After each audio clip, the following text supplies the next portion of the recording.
Want to know exactly where your money's going on your projects? Let's dive into Peachtree and learn how to create jobs, also known as projects, to track all your income and expenses in one centralized location. First, open your Peachtree software, and with your company file running, navigate to the company menu at the top of the screen.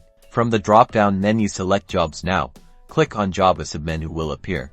Click New Job to start entering the job details in the Job ID field. Enter a unique code, something easy to remember like the project name or number. This helps you quickly find what you're looking for later. In the job name field, write a clear title for your project, like Smith Residence Renovation.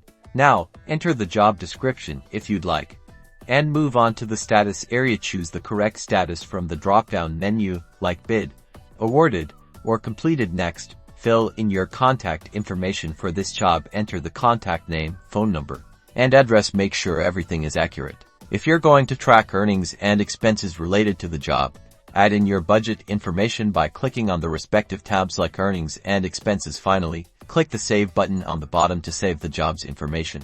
Now you have a job set up in Peachtree. Whenever you create an invoice or pay a bill related to the project, assign it the job ID. This allows you to generate detailed reports showing the profitability for each job and helps in making data-driven decisions.